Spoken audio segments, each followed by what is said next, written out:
Welcome everyone to another Ref Brandon and the Todd Family YouTube video, wherever you are, whatever you may be doing.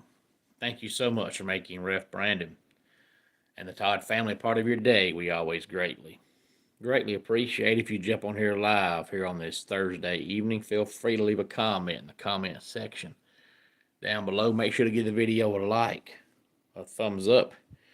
If you have not yet subscribed, please do so and share the video on all social media platforms. Since it's a Thursday, we are exactly 3 weeks away from Christmas, and 4 weeks from today, we'll be in the year 2026.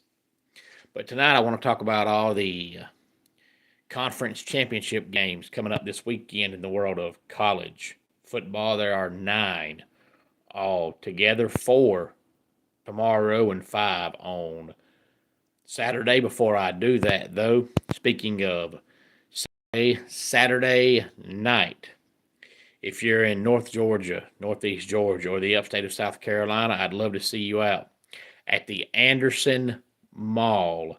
I'll be refereeing again for UCW Universal Championship Wrestling. Good evening, Keveron. Glad to have you here. As always, and every time UCW has a show, they have some of the best local independent wrestling talent as well as worldwide name talent. This Saturday, they're going to have the Barbarian. They're going to have Lodi, who was a part of Raven's Flock back in the days of WCW. Going to have Johnny Swinger.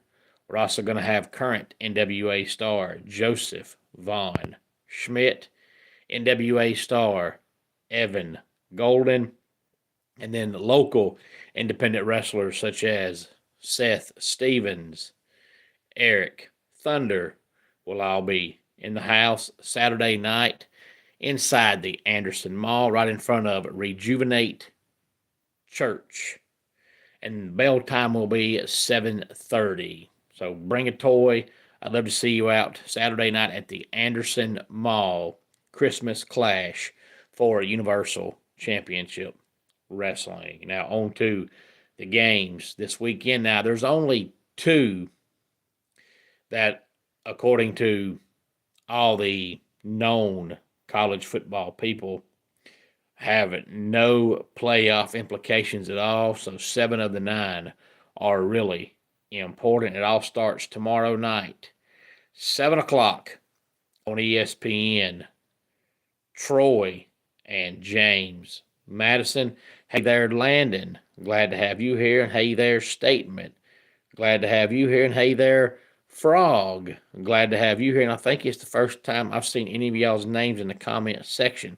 If it is y'all's first time being here, whatever reason made you stop by the channel tonight, thank you very much. Feel free to give the video a like, a thumbs up, and subscribe to the channel. That is the Sunbelt Championship. And most people, whether you see them, hear them, or read about them, believe that if James Madison wins this game and Duke wins, James Madison will be in the playoffs. Hey there, Ali. Glad to have you here. And hey there, Sharon, checking in from Kenya. Well, thank you very much for checking in from Kenya. I always love seeing all the different countries that comment here on the comment section, and tell your friends and family over in Kenya all about the channel. Also, tomorrow night at 7 o'clock on the CBS Sports Network, the Conference USA Championship, Kennesaw State and Jacksonville State. Now, this is one of the 2 games in the conference championship games this weekend that people feel like have no implications at all because neither one of these teams are making the playoffs. Statement, I guess you're talking about overall, and my pick to win the whole thing is Ohio State. I've been saying since about the first November that I think they win it all. I'm not a Buckeye fan, but I know good teams when I see them. And, they won the whole thing last year. I think they're better this year than they were last year. They've only given up more than 10 points a game 3 times this year. And until somebody can score 20 on them, I don't see them getting beat because they're going to score at least 21 every game. So until somebody scores on them, I think they win it all and repeat as national champions. And thank you, Ali. Appreciate that. My wife put that up on Monday. My wife is the decorator around the house. To me, it takes too much time. It's time consuming, and I ain't got time for that. But she puts it up every year, so she'd appreciate the kind words. 8 o'clock tomorrow night on ABC is the American Championship, North Texas and Tulane. And it looks like the winner of this game is going to be the group of 5 automatic bid because both teams have had really good seasons. So the winner of this game will make it in as a playoff team. Hey there, ERK. Glad to have you here, and you must have one good-looking son, so he appreciates that compliment. 8 o'clock tomorrow night on Fox is the second game with no implications for the playoffs this weekend. Mountain West Championship, UNLV and Boise State. Normally, Boise State would be a team that would either be in the playoffs or have a chance to make it. Not this year. They're having a down year this year, and UNLV's had a really good season under Dan Mullen. And ERK, thank you for checking in from Nebraska. Hey there, Eddie. Good evening to you. Glad to have you here. We're talking some college football playoff matchups this weekend. Eddie and ERK, tell your friends, tell your family about the channel, because I'm curious if you're a football fan and your friends and family are, how y'all feel about Matt Rule. Because me personally, it's been since 2019 that he's won more than 7 games in the regular season, and I feel like that's about his peak, maybe 8. But I think the reason why he's going from job to job is because he knows he's never going to be a 10-win coach, and he's leaving these programs before he can get fired. I think if he comes there and you're 3-9, 4-8, you're going to be happy because he's going to get you to 5 wins, and then 6 wins, and then 7 wins. And then after that, that's about it. So I think he can turn your program around, but I think he can't build on it. So I'm not sure if Nebraska's found their future coach or not. I'm just curious if you're a football fan, ERK, how you feel about Matt Rule. And then coming up on Saturday, noon, on ABC, Big 12 Championship, BYU and Texas Tech. These two teams played in the regular season, and Texas Tech just dominated the game. I hope this time, for the Big 12's sake, it's a little bit closer. But I personally think Texas Tech is the 3rd best team in the country. That's my opinion. I think the 2 best teams are Ohio State and Indiana, and I think the 3rd best team in the country is Texas Tech. So I expect a blowout, but hopefully it'll at least be a good game. At noon on ESPN, we have Miami of Ohio and Western Michigan. This is the MAC Championship. I'm getting there, Eddie. I'm trying to go in order of the time when the games start. Those were the 2 noon games. 4 o'clock, ABC, Georgia and Alabama.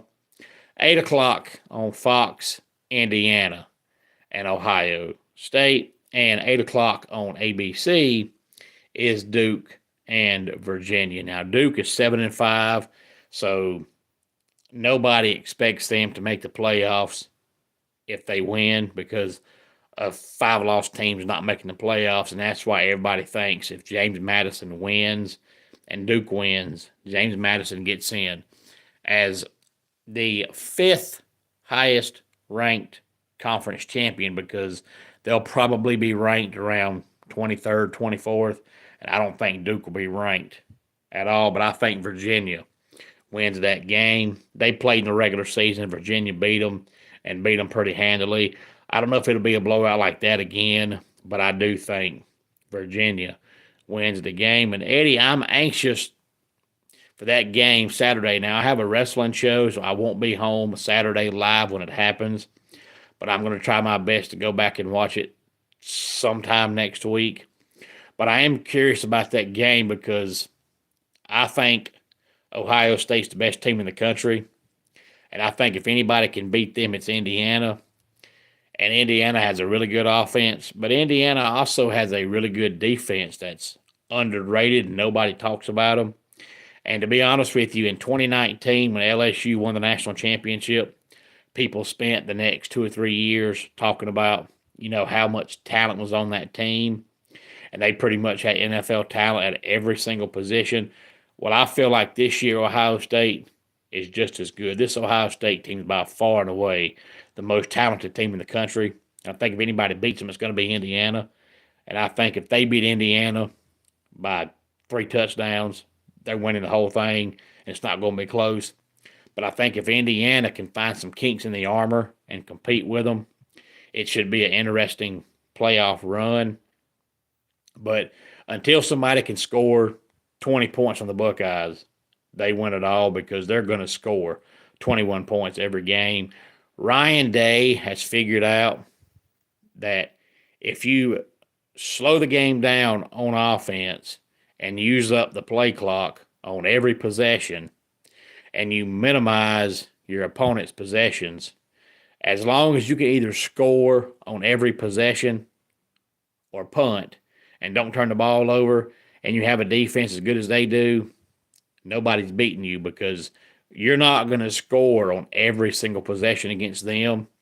And their defense is so good and they slow the game down so much, you're probably really only going to get about 6 possessions. And I mean 6 as in full possessions. I don't count when you get the ball with 1 minute to go in the second quarter. I'm talking about a full possession. You're going to get 6, maybe 7 per game, and you're going to score on 2, maybe 3 of them.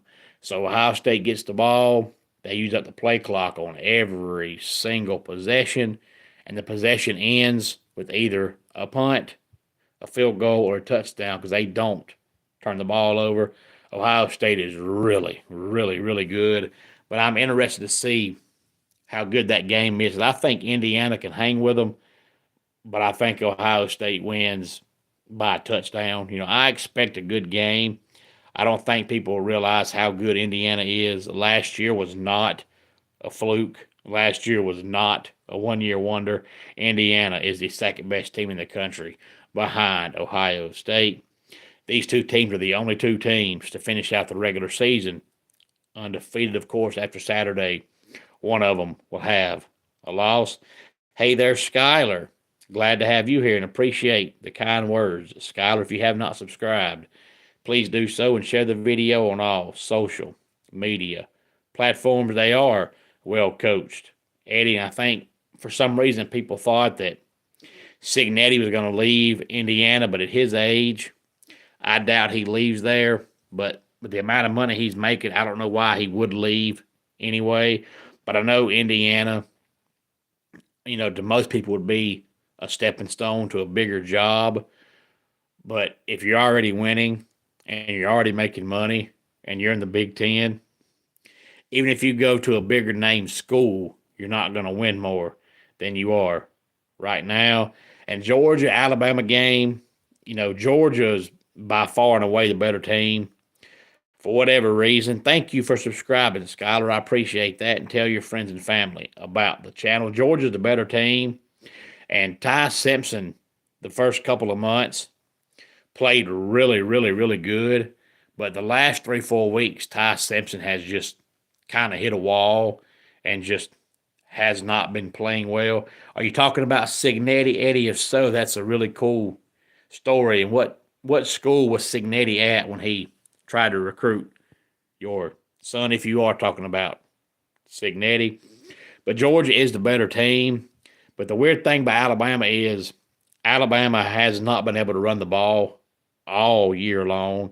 You don't normally see top 10 teams that can't run the ball, and they can't run the ball at all. Ryan Williams didn't play at all last week, and it's kind of strange because it makes you wonder, was it a coaching decision?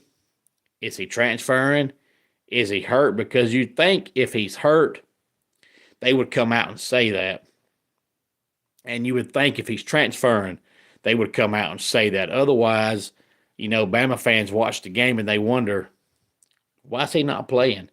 Why is he on the sidelines? I haven't heard he's hurt. I haven't heard he's transferring. I haven't heard he's in trouble. Why ain't he playing? So you would think whatever the issue is, they would say something. I do think Ryan Williams will transfer after the season. But Georgia's a better team, and Alabama's struggled over the last 3-4 weeks, especially Ty Simpson, who is their best player. Without Simpson, they wouldn't be where they are. But Georgia's a better team, but Georgia's been the better team the last 5 or 6 times they've played, and Bama's won every time. It's all a psychological thing now that for whatever reason, when Georgia plays Bama, they just get this look in their eyes and they struggle. Now, if and when they finally beat Alabama, that'll go away, that'll fade. But until they beat them, every time they play, it's going to get worse and worse and worse that they feel like they can't beat Alabama. But Georgia can go into this game with no pressure on them because even if they lose, they're not going to fall below 8. They're just not. So even if they lose, they're still going to host a home playoff game. So it's either win the game, get a first round bye, or lose the game and host a home playoff game. So if you're Georgia, there's no losing in this game. So Georgia can go in there and just play loose and have fun, and whatever happens, happens. Whereas Alabama has to win because if they lose, they're not making the playoffs. But Georgia should win the game. But every time they play, I pick Georgia because I look at the roster and watch the teams play, and Georgia's a better team. But now I've pretty much got to the point to where until Georgia beats Alabama, I think Bama wins the game. And hey there, VH 500. Glad to have you here. So a lot of good games on tap this weekend. I really think the only 2 games that nobody will watch will be Kennesaw State and Jacksonville State and Miami and Western Michigan. Other than that, I think all these games are going to be highly watched and be really, really, really good games. But I think that Alabama and Georgia and Indiana, Ohio State will be the best 2 of the bunch. And thanks so much for all of the new commenters in the comment section tonight. Really appreciate y'all checking in. If you have any thoughts on any of this, please feel free to let me know. Let's go ahead and get our dad joke of the day in here. I went to MC Hammer's house. I wasn't allowed to touch anything. And that does it for today's Ref Brandon and the Todd Family 2 video. Until next time, it's Ref Brandon saying, just like in pro wrestling, life can be over by the count of 3.